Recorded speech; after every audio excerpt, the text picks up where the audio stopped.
ഇഡലിത്തട്ടിൽ വിരൽ കുടുങ്ങിയ കുഞ്ഞിന് രക്ഷകരായി ഫയർഫോഴ്സ്.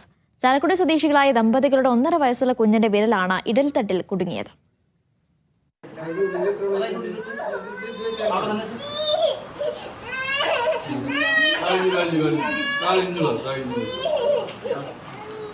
വീട്ടിൽ അടുക്കളയിൽ സൂക്ഷിച്ചിരുന്ന ഇഡ്ഡലി തട്ടെടുത്ത് 1.5 വയസ്സുകാരി കളിക്കുന്നതിനിടയിലാണ് വിരൽ കുടുങ്ങിയത്. ആദ്യഘട്ടത്തിൽ ചാലക്കുടി സ്വദേശികളായ രക്ഷിതാക്കൾ തന്നെ വിരൽ ഊരാൻ ശ്രമം നടത്തിയെങ്കിലും ഫലം കണ്ടില്ല.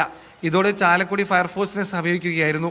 കട്ടർ ഉപയോഗിച്ച് 1.5 മണിക്കൂർ നീണ്ട പരിശ്രമത്തിനൊടുവിൽ പരിക്കേൽക്കാതെ വിരൽ പുറത്തെടുത്തു. വിരലുകൾക്ക് പൊള്ളലേൽക്കാതിരിക്കാൻ തണുത്ത വെള്ളമൊഴിച്ചും കുട്ടിയുടെ കരച്ചിലടക്കാൻ കാർട്ടൂൺ കാണിച്ചും ഒക്കെയാണ് രക്ഷാപ്രവർത്തനം നടത്തിയത്.